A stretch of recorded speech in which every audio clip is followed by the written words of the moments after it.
Insurgency in the northeast of Bada State, the Boko Haram menace, is one albatross the Nigerian nation is most eager to get off its neck. While there may be a string of reasons as to why this has continued unabated, it will help a great deal to find out just who is funding the Boko Haram group.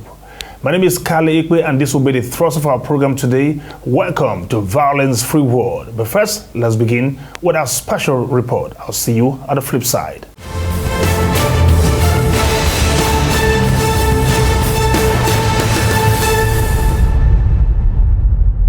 Insurgency in Nigeria has festered with audacious capacity by the day, a trend only possible due to robust funding. Sources of financing for insurgency or terrorism are usually illicit and illegal. The prevalence, therefore, of illicit financial flow in Africa makes it possible for insurgent groups to thrive at the scale that they have on the continent. Chief among these groups are Al-Shabaab and Boko Haram. It is speculated that illicit financial flows from Africa could amount to as much as $50 billion per year. In Nigeria, for instance, it is calculated that $142 billion left the Nigerian economy between 2002 and 2011. No other African country loses more. There is no doubt about it that illicit financial flows is what Boko Haram depends on to survive. How else do they make their money? They are not on the stock exchange. They don't have a business they are running, and yet they have access to sophisticated arms. They have access to all kinds of military gadgets with which they protect themselves and all of that. So definitely there's somebody there under the table working out financial flows for them, and it's definitely illicit financial flows. I believe that illicit funds are granted to the Boko Haram to aid their terror activities. These funds can be from organizations who support terror around the world or individuals who do not have the interest of humanity at heart. They give to this organization, that's the Boko Haram, and aid them in gaining arms and ammunitions and all the other things they need to carry out their terror activities. There's no way you're going to legally fund a terrorist organization through regular financial channels. Nobody goes to a bank to put money into the account owned by a Boko Haram or an ISWAP, for instance. So all the funding for terrorist activities are done usually through illicit means. Yeah, there are a lot of racketing going on, sex racketing, protections for sale, a lot of money laundering. It's an international outfit, racketing. So, and they have to, mop up funds in a way that these funds are not wired, so they can't be traced to individuals. So anything you think they do to get money without it being wired, all form of illicit things actually being done by these people to get funds. But all kind of things, like I said, some of them go into, like I said, sex racketing. They go into laundry of jewelries and so many things. Like we hear of illegal mining happening in some parts of the country, and then of course you have kidnapping where they collect ransom. These are all ways they get money to fund their illicit operations. Illicit financial flow is essentially money illegally earned, transferred, or used, which may be in form of money laundering, tax abuse, market and regulatory abuse, along with practices that go against established rules and norms, including legal obligations to pay tax. Banditry, armed robbery, kidnapping, and terrorism, amongst other vices, have dotted our space and consciousness over the years. But none has been as costly and as deadly as the Boko Haram insurgency in the northeast. What began as an ordinary social unrest in the northeast Nigeria in 2002, led by a certain Mohammed Yusuf, who was later killed by the Nigerian police, has today turned into a full-scale war. It is estimated that at least 1 million people have died on the account of the Boko Haram insurgency. Definitely, there are a lot of us who are enjoying the instability in our country. There are persons, high-placed persons, maybe in politics, maybe in business, who have direct or indirect benefit to the chaos in our country today, the lack of peace, the killings and all of that. They benefit from all of that, and so they help to pinch Boko Haram and help them to get financing so that they can keep moving on and continue to cause problems in our country so that we cannot have peace. Our children cannot go to school happily. We can't go to bed across the country. There is trouble here, there, and everywhere. Persons who are benefiting from this chaotic situation are those who are helping Boko Haram to continue to succeed. Governance is a very complicated institution, and naturally, government do not negotiate with terrorists. So there's no way you have to cajole the government to come out to say to you that they are paying ransoms to Boko Haram. That's not possible, because the whole complexity of governance is supposed to protect the institution and give it as higher than anything that is that the government is not being threatened and the government is not under pressure. So I don't think it's true, or even if you think it's true, it's not something that we really have to admit to. But the bottom line is, government is supposed to protect its citizen, and any way they can do that is. Until recently, it looked like the Boko Haram challenge was what the federal government of Nigeria could surmount with ease if given the right attention.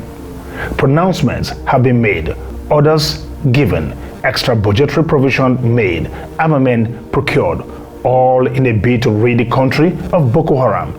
Yet, the scourge has persisted with an audacity that strikes at the very pride of the Nigerian military. The intransigence and resilience of Boko Haram has led to questions as to just where they draw their strength from.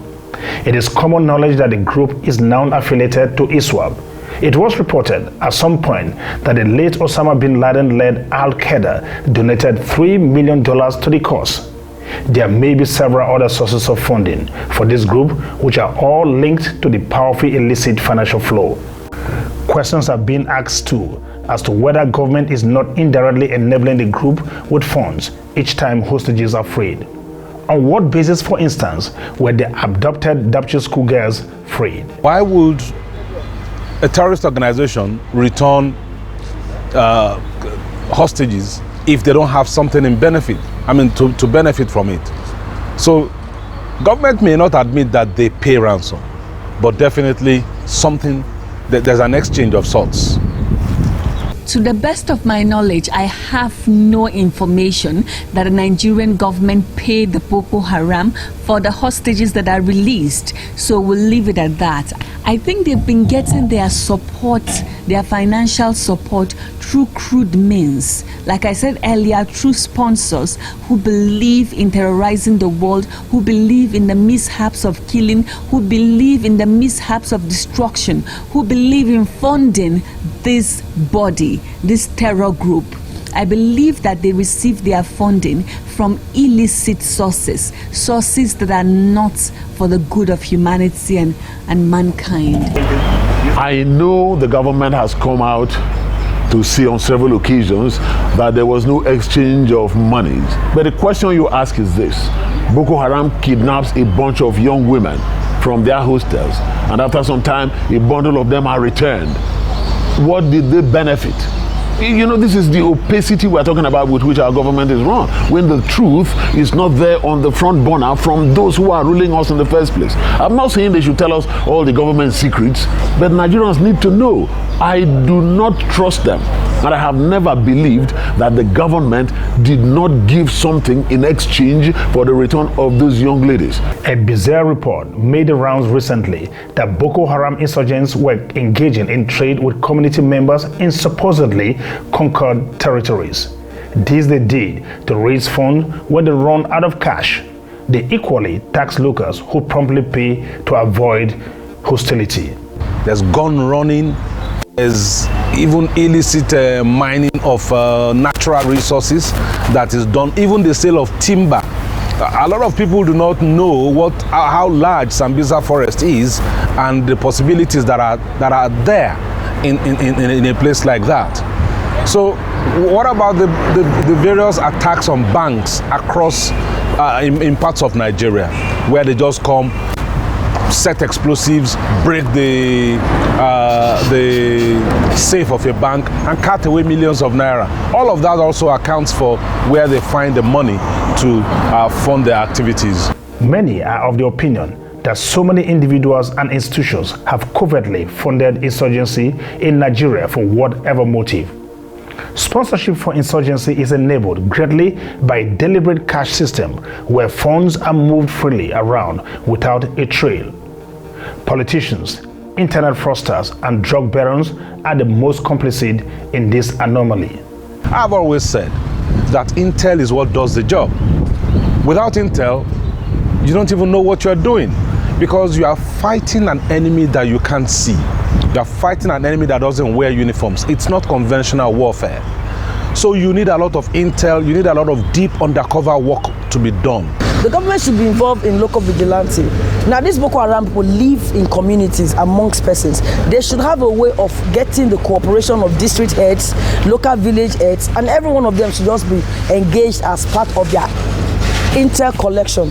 So we're going to have a broad local vigilante group / intel personalities. When you have military commanders, we did not elect them with the president. They've been on their job and they have failed, and you leave them on that seat, then you are not giving Nigerians confidence. So I think we need to rejig the military infrastructure in our country. On a final note, however, it is pertinent to note that while the Nigerian government continues to invest heavily in prosecuting the war, too many secret motives have made the situations frustrating. It will help significantly, therefore, if government intensifies measures to make the teeming youth less attracted to the local insurgency provides, by creating jobs and holding public officials accountable. Tighter surveillance on how monies are moved around will also serve to weaken the financial backbone for the Boko Haram insurgents.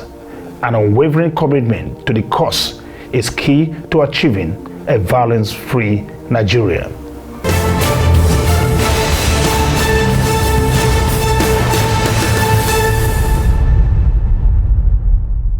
Our guest on the program today is a human rights activist that has been very much involved with the protection of the endangered communities up there in the Northeast. His name is Mr. Mark Libdu, the president and CEO of Stephanos Foundation. Mr. Libdu, you're welcome to the program. Thank you for having me. He's joining us, by the way, all the way from Jos Plateau State. Boko Haram has proven too tough to decimate over time. We suspect that they must be getting some kind of robust funding from some quarters. What do you think? Insurgency to have lasted the time it did, I'm of the opinion that there is actually some invested external interest in the whole movement. Can you put a finger to that, please? Well, we can only speculate because there are no information about sources of funding of Boko Haram. But then we know that they have been involved with criminal activities of hijacking and kidnapping people. They were also involved with robbing banks and attacking people, commuters on the road. So we can only say that there are certain sources through which they get the movement funded. Now, Mark, some people are of the opinion that the series of negotiations carried out to free hostages from the hands of the Boko Haram insurgents invariably puts money in the hands of these people. Do you agree that this is what's actually going on? Are they being empowered indirectly? Well, it's true, isn't it? Because wherein the insurgents put government under pressure and demand for negotiation, and the government actually yielded. Don't forget that we are not told the amounts that go behind the door in settling some of these groups. So it could be a huge amount that is worth funding the movement. So yes, some of these negotiations have helped move the whole activity forward. How else do you think this group get funded? Yeah, don't forget that the insurgency started as an international fundamentalist movement. So there must be an interest somewhere that is pushing funds somehow on the ground to encourage the movement here in Nigeria. And then we've heard a situation where these groups also involved in criminal activities like bombing the banks and kidnapping people for ransom. So that goes again into encouraging them to go on. We also know that they used to go house to house demanding money from individuals, claiming that they are working for their God. And these are little ways that we know that have encouraged the groups from continuing their activity. Okay, Mark, let's hold it there a bit. We'll take a short break. I'll be right back to continue this conversation right after this timeout. Don't go away.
Welcome back. Mark, now, do you think government has been approaching this correctly? I mean, the aspect of cutting funding to this group. Well, we can't really say what governments are doing. You can remember that what the government have been saying about insurgency has not been consistent. Today they say they have defeated Boko Haram. Tomorrow you will hear other things. And of course there are active ways that government could have done to stop this. But we are not sure whether they are actually carrying it out. And we don't know whether there are ways they have identified that these groups are being funded and that they have done any activity to stop their funding at all. All we hear is that they've been defeated and then they come up again. So we don't really know how the government have been working against this group. How really of an issue do you think the illicit financial flow is to this subject?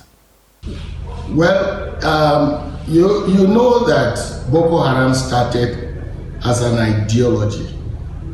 ideological warfare, where they are making demands that the country become a Sharia state.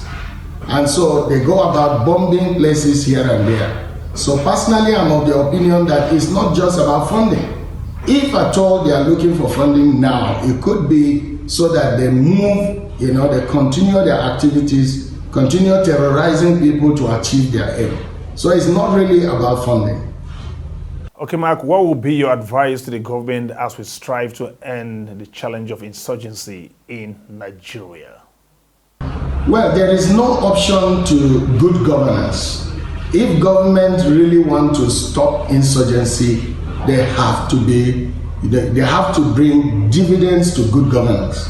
And that is all we want. Create employment, making sure that you are taken by your words.